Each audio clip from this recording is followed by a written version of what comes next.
જય સ્વામિનારાયણ મિત્રો. હવે આજે આપણે આગળના પીરિયડમાં જે પ્રશ્નનો અભ્યાસ કર્યો હતો કે આઝાદી પૂર્વે ભારતનું અર્થતંત્રનો પરિચય, એમાં આપણે કુલ 4 પોઈન્ટ સમજી ગયા હતા. કયા કયા 4 પોઈન્ટો સમજી ગયા હતા? ફર્સ્ટ, આઝાદી પૂર્વે ભારતનું અર્થતંત્ર.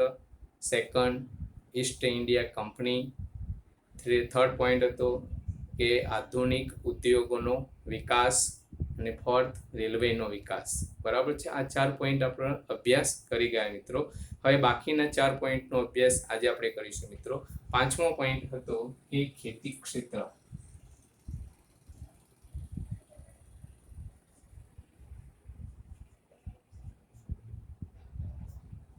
ખેતી ક્ષેત્રે વિકાસ એમ પણ આપણે લખી શકીએ છીએ. બરાબર, ખેતી ક્ષેત્રે. તો પહેલો સૌથી પોઈન્ટ મહત્વનો છે, ભારત એક એવો દેશ છે, આ બધાને આપણને ખ્યાલ છે, કેવો દેશ છે? ભારત એક ખેતી પ્રધાન દેશ છે.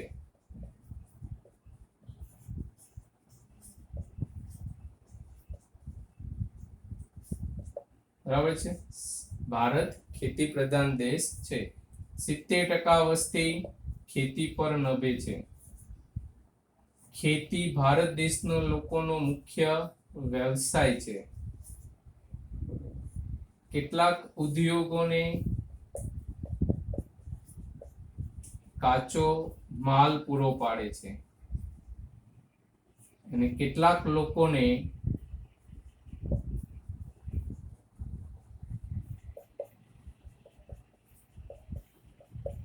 રોજગારી પૂરી પાડે છે. સૌથી મહત્વનું આટલું વસ્તી છે. બરાબર છે. સૌથી ટૂંકમાં કહી શકીએ છીએ કે ખેતી એક કરોડરજ્જુ સમાન છે.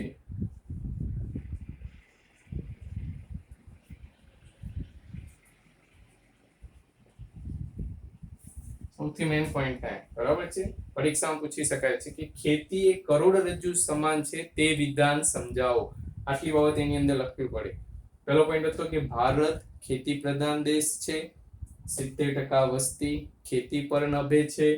ખેતી ભારત દેશના લોકોનો મુખ્ય વ્યવસાય છે. ખેતી કેટલાક ઉદ્યોગોને કાચો માલ પૂરો પાડે છે. ખેતી કેટલાક લોકોને રોજગારી પૂરી પાડવામાં આવે છે.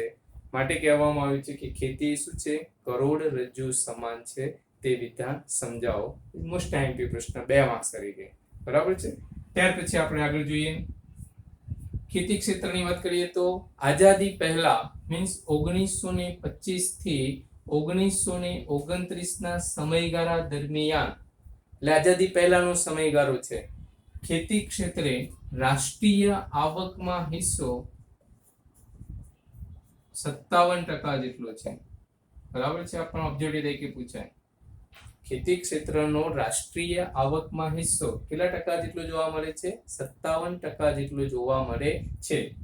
ત્યાર પછી નેક્સ્ટ પોઈન્ટ કે આઝાદી પહેલાના 50 વર્ષના સમયગાળા દરમિયાન ખેતી ક્ષેત્રે ઉત્પાદન વૃદ્ધિનો દર, અનાજનો ઉત્પાદન વૃદ્ધિનો દર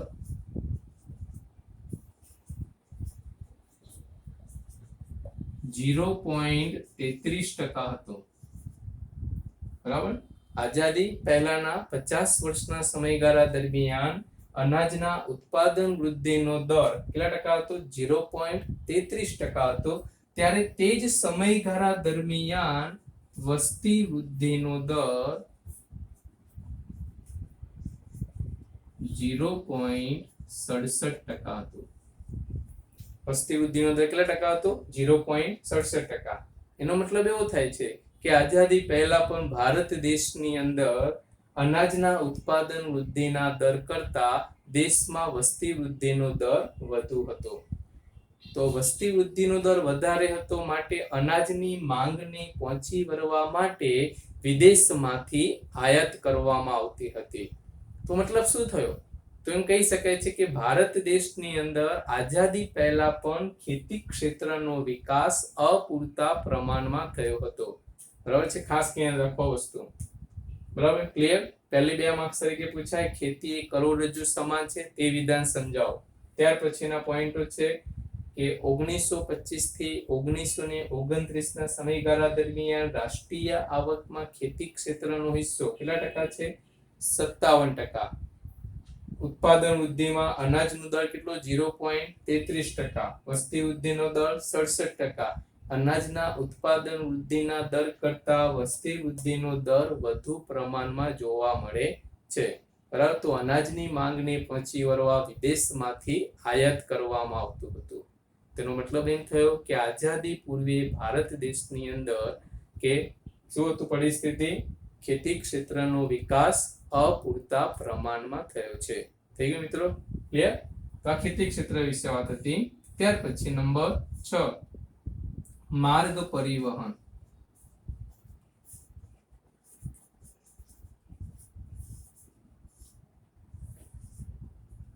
તો ભારત દેશની અંદર અંગ્રેજોના શાસનકાળના સમયગાળાની વાત કરીએ છીએ તો આઝાદી પહેલા પણ અંગ્રેજ શાસનકાળ દરમિયાન રેલવેના વિકાસની જેમ જ માર્ગ પરિવહનનો વિકાસ ખૂબ જ સારા એવા પ્રમાણમાં થયો હતો.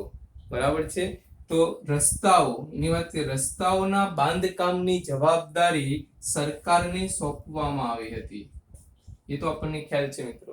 રસ્તાઓના બાંધકામની જવાબદારી કોને સોંપવામાં આવી હતી? સરકારને સોંપવામાં આવી હતી.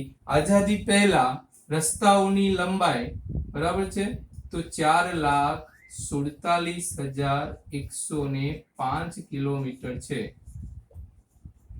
બરાબર છે? આઝાદી પહેલા ભારત દેશની અંદર રસ્તાઓની લંબાઈ કેટલી હતી? 4,47,105 કિલોમીટર હતી. જેમાં કહી શકીએ છીએ કે 32% જેટલા પાકા રસ્તા હતા અને 68% જેટલા કાચા રસ્તા હતા. સૌથી મહત્વનું છે કેટલા રસ્તાઓની લંબાઈ હતી? તો કે 4,47,105 કિલોમીટર, જેમાં 32% જેટલા પાકા રસ્તા હતા અને 68% જેટલા કાચા રસ્તાઓ હતા. ત્યાર પછી સૌથી મહત્વનો પોઈન્ટ છે આની અંદર કે 1855 માં જાહેર બાંધકામ ખાતાની રચના કરી. ખાસ કરીને પૂછાય પરીક્ષામાં. જાહેર બાંધકામ ખાતાની રચના કેન્દ્ર સરકાર અને રાજ્ય સરકાર દ્વારા કરવામાં આવી હતી. આ ખાસ કરીને સૌથી મેઇન પોઈન્ટ છે. ઓબ્જેક્ટિવ તરીકે પણ પરીક્ષામાં પૂછાય છે મિત્રો કે જાહેર બાંધકામ ખાતાની રચના ક્યારે કરવામાં આવી હતી? 1855 માં. કોના દ્વારા કરવામાં આવી હતી? તો તેની જવાબદારી કોની હતી? કેન્દ્ર સરકાર અને રાજ્ય સરકાર દ્વારા કરવામાં આવી હતી. ક્લિયર થઈ ગયું? તો આપણે વાત કરી હતી આ માર્ગ પરિવહનની કે અંગ્રેજોના શાસનકાળ દરમિયાન રેલવેના વિકાસની જેમ જ એટલે કે માર્ગ પરિવહનનો વિકાસ પણ ખૂબ જ સારા એવા પ્રમાણમાં થયો છે. રસ્તાની એટલે કે જાહેર બાંધકામ ખાતાની રચના એટલે કે આપણને ખ્યાલ છે કે જે રસ્તાઓની બાંધકામની જવાબદારી સરકારને સોંપવામાં આવી હતી. લંબાઈ કેટલી હતી? 4,47,105 કિલોમીટર. ઓકે, જેમાં 32% જેટલા પાકા રસ્તા હતા અને 68% જેટલા કાચા રસ્તાઓનું પ્રમાણ હતું.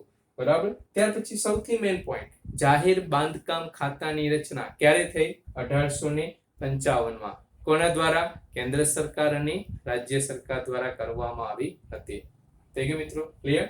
ત્યાર પછીનો પોઈન્ટ નંબર 3 એટલે કે આજનો ત્રીજો પોઈન્ટ હતો કે 7મો પોઈન્ટ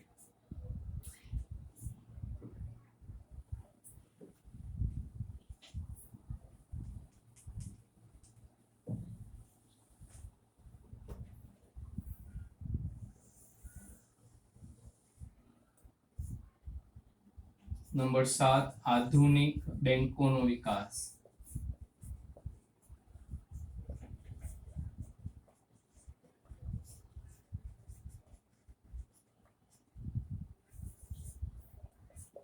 તો ભારત દેશની અંદર વાત કરીએ છીએ કે આધુનિક બેંકોનો સ્થાપના 1770 માં થઈ હતી.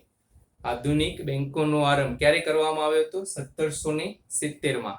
એનો મતલબ એવો થાય છે કે ભારત દેશ આઝાદ થયો તે પહેલા ભારત દેશની અંદર બેન્કિંગ વ્યવસાય સ્થપાઈ ચૂક્યો હતો. બરાબર છે? ભારત દેશની અંદર આધુનિક બેંકોની સ્થાપના ક્યારે કરવામાં આવી હતી? તો કે 1770 એનો અર્થ એવો થાય છે કે ભારત દેશ આઝાદ થયો તે પહેલા ભારત દેશની અંદર બેન્કિંગ વ્યવસાય સ્થપાઈ ચૂક્યો હતો. બરાબર છે. તો ભારતમાં દેશની અંદર આઝાદી પહેલા પણ સ્વદેશી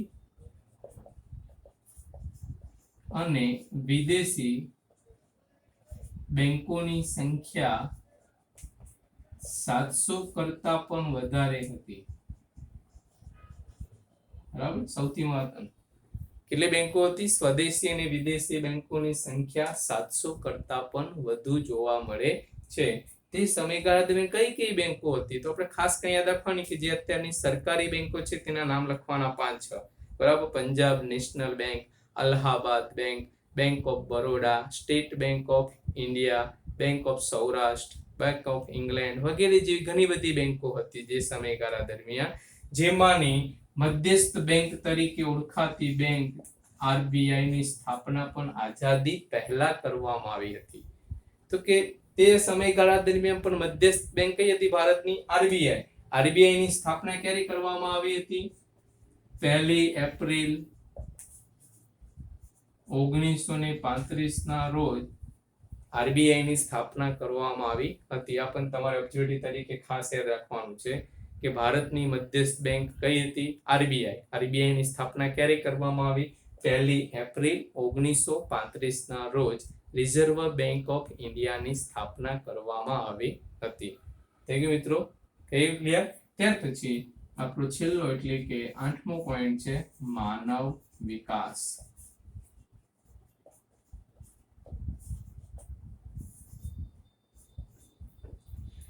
માનવ વિકાસ ખૂબ જ મહત્વનો પોઈન્ટ છે કે આર્થિક વિકાસમાં માનવ વિકાસની દ્રષ્ટિએ તપાસતા જણાય છે કે ભારત દેશનો માનવ વિકાસ ખૂબ જ ઓછા પ્રમાણમાં થયો છે. આ માનવ વિકાસ છે જે 3 બાબતો સાથે એનો સંબંધ જોવા મળે છે. સૌથી પહેલા કેવી રીતે માપી શકીએ છીએ? તો 3 બાબતો છે. એક, દેશના લોકોનું સરેરાશ આયુષ્ય, પછી આવે છે બાળ મૃત્યુ દર, અને ત્રીજી બાબત છે સાક્ષરતા. બરાબર છે. આર્થિક વિકાસમાં માનવ વિકાસની દ્રષ્ટિએ જોઈએ તો ભારત દેશનો માનવ વિકાસ ખૂબ જ ઓછો જોવા મળે છે. માનવ વિકાસની અંદર 3 બાબતોનો સમાવેશ થાય છે. કયા 3 છે? સરેરાશ આયુષ્ય, બાળ મૃત્યુ દર અને સાક્ષરતા. સરેરાશ આયુષ્ય, આઝાદી પહેલા ભારત દેશના લોકોનું સરેરાશ આયુષ્ય 32 વર્ષનું હતું. સરેરાશ આયુષ્ય કેટલા વર્ષનું હતું? 32 વર્ષનું. આઝાદી પહેલા ભારત દેશની અંદર બાળ મૃત્યુ દરનું પ્રમાણ 146 હતું. બરાબર છે. અને આઝાદી પહેલા ભારત દેશની અંદર સાક્ષરતાનું પ્રમાણ 18.33% જેટલું હતું. બરાબર છે. તો ભારત દેશની આઝાદી પહેલા માનવ વિકાસ ખૂબ જ ઓછા પ્રમાણમાં થયેલું જોવા મળે છે. આ આંકડાકીય માહિતીને આધારે આપણે કહી શકીએ છીએ મિત્રો. થઈ ગયું મિત્રો? 8 પોઈન્ટો હતા. બરાબર. ખૂબ જ સરસ મજાનો પ્રશ્ન છે મિત્રો કે જે આપણે સરળતાથી લખી શકીએ છીએ, આવડે છે. કુલ 8 પોઈન્ટો છે આની અંદર, એટલે કે બરાબર છે. તો પરીક્ષામાં આપણે 8 પોઈન્ટો લખવાના છે નહીં, એ ખાસ યાદ રાખો. 5 માર્ક્સ તરીકે આ પ્રશ્ન પરીક્ષામાં પૂછાય છે, તો તમારે આમાંથી 8માંથી કોઈ પણ 5 પોઈન્ટો સમજાવવાના હોય છે કે જે આપણે પરીક્ષામાં પૂછાય ત્યારે. જ્યારે 3 માર્ક્સ તરીકે પૂછાય છે તો આમાંથી કોઈ પણ 3 પોઈન્ટો સમજાવવાના છે. બરાબર છે? ઓકે મિત્રો, ક્લિયર? જય સ્વામિનારાયણ.